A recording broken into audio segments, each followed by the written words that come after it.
Kolkata case कांड में इस वक्त की सबसे बड़ी खबर, सबसे बड़ी बिग ब्रेकिंग न्यूज सामने निकल के आ रही है सीबीआई और ईडी की तरफ से। इस खबर के बाद एक बार फिर से इस जघन्य अपराध को अंजाम देने वाले आरोपियों में हड़कंप मच गया है। जी हां, आपको बता दें, उत्तर प्रदेश की योगी सरकार का बुलडोजर अब कोलकाता में भी चल गया है। जानेंगे हर एक खबर को विस्तार से आगे, लेकिन उससे पहले आपसे एक छोटी सी रिक्वेस्ट है। अगर आपने अभी तक डॉक्टर बिटिया को सच्ची श्रद्धांजलि नहीं दी है तो कमेंट में RIP डॉक्टर बिटिया लिखकर, साथ ही साथ डॉक्टर बिटिया को जल्द से जल्द न्याय मिले उसके लिए जस्टिस फॉर डॉक्टर बिटिया लिखना बिल्कुल ना भूलें। दोस्तों, ऐसा हम आपसे इसलिए कह रहे हैं क्योंकि कोलकाता केस कांड को हुए आज धीरे धीरे महीना होने वाला है, लेकिन अभी तक पीड़ित परिवार को न्याय नहीं मिल पाया है। जबकि आरोपी पकड़ा भी जा चुका है और उसने कबूल भी कर लिया है, लेकिन अभी तक ममता बनर्जी की सरकार और कोलकाता पुलिस ऐसी जघन्य अपराध करने वाले अपराधियों को बचाने में कोई कसर नहीं छोड़ रही है। आपको बता दें, यहां तक कि संदीप घोष और संजय रॉय को बचाने के लिए 5 बड़े वकील मैदान में उतर गए हैं। इससे आप सोच ही सकते हैं, जब बलात्कारियों को बचाने के लिए भारत में बड़े वकील मैदान में उतर सकते हैं तो न्याय विभाग से क्या ही अपेक्षा किया जा सकता है कि उसे जल्द से जल्द न्याय मिले। आप थोड़ा सोच कर देखिए, अगर यह केस सीबीआई के हाथ में नहीं होती तो आज ऐसे अपराधी खुलेआम सड़कों पर घूम रहे होते और कल किसी और की बेटियां इस जघन्य अपराध का शिकार हो रही होती। दोस्तों, आपसे एक छोटा सा सवाल है, अगर ये फैसला आपके ऊपर छोड़ दिया जाए तो ऐसे जघन्य अपराध करने वाले आरोपियों को आप क्या सजा देंगे? अगर ये फैसला आपके ऊपर होता तो आप इन दोनों अपराधियों का क्या करते? कमेंट में हमें जरूर बताएं।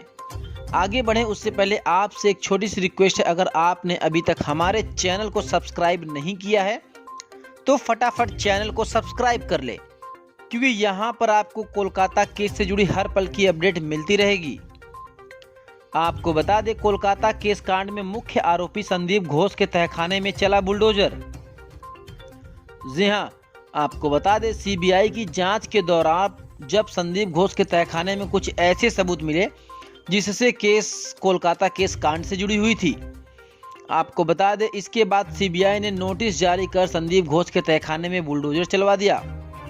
आपको बता दें, संदीप घोष ने अपनी काली कमाई से लगभग 7 करोड़ रुपए इन्वेस्ट करके उस तहखाने को बनवाया था, जिसमें वह सभी मेडिकल कॉलेज में हो रहे जघन्य अपराध के वीडियो फुटेज से लेकर काले धंधे की कमाई तक उस तहखाने में रखता था। लेकिन सीबीआई के नोटिस के बाद उस तहखाने को जमींदोज कर दिया गया। आपको बता दें, सीबीआई लगातार संदीप घोष और संजय रॉय से पूछताछ कर रही है। साथ ही साथ दोस्तों, आपको बता दें, कोलकाता केस से जुड़ी एक और दिल दहला देने वाली बड़ी खबर सामने आ रही है, जिसे जानकर आप भी चौंक जाएंगे। यह जानकारी इतनी चौंकाने वाली है कि इसे सुनकर आपके पैरों तले जमीन खिसक जाएगी। सीबीआई के हाथ एक ऐसा सबूत लगा है जो चीख चीख कर बयां कर रहा है कि डॉक्टर बिटिया की हत्या हॉस्पिटल में नहीं बल्कि कहीं और हुई थी। इसके अलावा आरजीकर मेडिकल कॉलेज के एक अधिकारी की बीवी ने ऐसे पोल खोली है कि बिल में घुसे असली दरिंदे बाहर निकलकर चूहों की तरह छटपटाने लगे हैं। उनके पैरों तले जमीन खिसक गई है।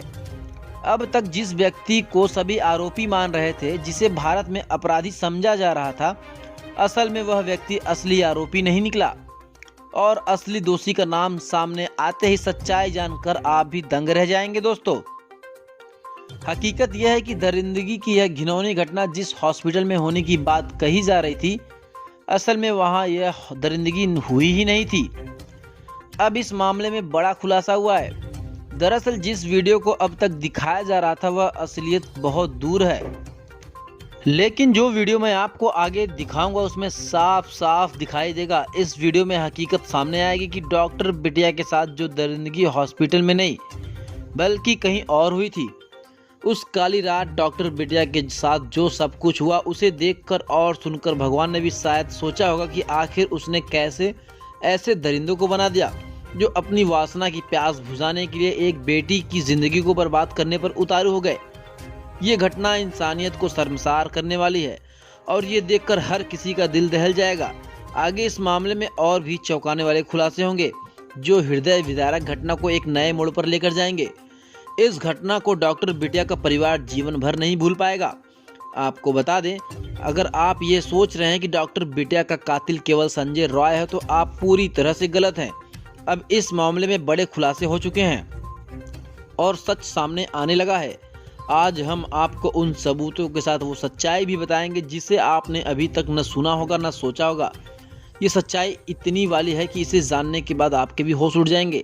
आप ये सोचने पर मजबूर हो जाएंगे कि आखिर ये इतना बड़ा खेल कैसे रचा गया। दोस्तों, यकीन मानिए, कोलकाता डॉक्टर बिटिया के केस को लेकर जो बातें सामने आई है उससे ये तो पक्का हो गया है कि जल्द ही डॉक्टर बिटिया के दरिंदों को फांसी होने वाली है। हम इस पूरे मामले की तह तक जाएंगे और आपको विस्तार से बताएंगे कि आखिर उस रात वास्तव में क्या हुआ था। लेकिन वीडियो में आगे बढ़े उससे पहले आपसे एक रिक्वेस्ट, अगर आपने अभी तक डॉक्टर बिटिया को इंसाफ नहीं दिलाया है तो उस डॉक्टर बिटिया के लिए कमेंट में जस्टिस फॉर डॉक्टर बिटिया जरूर लिखें या फिर justice for Kolkata female doctor जरूर लिखें। दोस्तों, सीबीआई द्वारा संजय रॉय से पूछताछ के दौरान यह बताया गया कि जब हॉस्पिटल के सेमिनार हॉल में गया तो वो पहले से ही डॉक्टर बिटिया की डेड बॉडी उस सेमिनार हॉल में पड़ी हुई थी, खून से लथपथ थी। जब मैंने देखा तो मैं घबरा गया और लड़खड़ाते हुए किसी चीज़ से टकरा गया और वहाँ पर हमारा ईयरफोन गिर गया। हमने डॉक्टर बिटिया को नहीं मारा, ये तो एक बात हो गई कि दूसरी बात यह है कि सीबीआई को एक और सबूत मिले थे जिसमें बताया गया था कि डॉक्टर बिटिया जब चेस्ट मेडिसिन रूम में जा रही थी तो डॉक्टर बिटिया के पीछे कई लोग फॉलो करते हुए उस चेस्ट मेडिसिन की ओर जाते हुए देखे गए।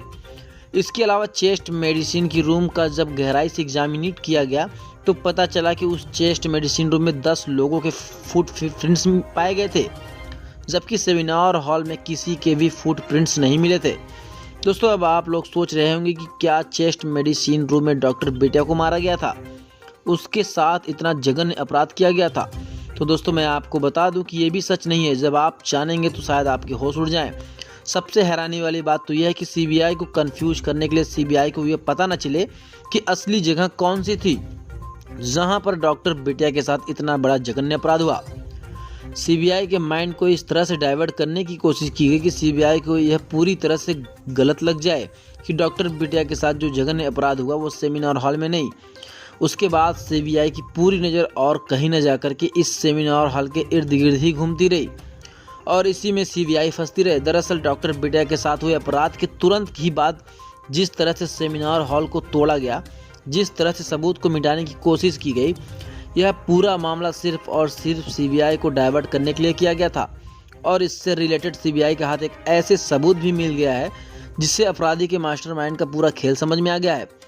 आपको बता दें, दरअसल सीबीआई के हाथ एक ऐसा लेटर लगा है जो इस केस में एक अहम सबूत माना जा रहा है और यह लेटर किसी और ने नहीं बल्कि संदीप घोष ने ही लिखा था, जिसमें संदीप घोष ने पीडब्ल्यूडी से सभी विभागों के डॉक्टरों की कैमरों की मरम्मत और रिकंस्ट्रक्शन करने के लिए कहा था। फिलहाल सीबीआई अभी फाइनल नतीजे पर नहीं पहुंच पाई है, इसलिए सीबीआई ने डॉक्टर बिटिया के शरीर से जो 150 ml सीमेंट मिले थे उसके हिसाब से फिर से डीएनए रिपोर्ट तैयार करने के लिए एम्स के डॉक्टरों को कहा गया है कि फिर से इसकी बारीकी से एग्जामिन किया जाए। डॉक्टर बिटिया के डीएनए की फिर से जांच कीजिए क्योंकि अभी हमें कन्फ्यूज़न है। सारे सबूत जो मिल रहे हैं इसको देखते हुए ये यकीन नहीं किया जा सकता कि सिर्फ और सिर्फ इस पूरे वारदात में संजय रॉय ही नहीं था। अब दोस्तों, ये जान लेते हैं कि ऐसे कौन से सबूत है जो चीख चीख कर बयान कर रहे हैं कि डॉक्टर बिटिया का रेप और मर्डर हॉस्पिटल में नहीं कहीं और हुआ था। दोस्तों, अभी भी खबर आ रही है कि सीबीआई और ईडी को संदीप घोष के एक असली फार्म हाउस के बारे में पता चला। जैसे सीबीआई को ये खबर मिली, जैसे ही सीबीआई संदीप घोष के फार्म हाउस पर पहुंची, उसके बाद जो हुआ दोस्तों, अगर आप सुनोगे तो शायद आपके होश उड़ जाएंगे। दोस्तों, ये खबर हम आपको अगली वीडियो में देंगे। अगर आपने अभी तक चैनल को सब्सक्राइब नहीं किया तो चैनल को सब्सक्राइब कर लीजिए। कोलकाता केस से जुड़ी हर पल की अपडेट आपको मिलती रहेगी।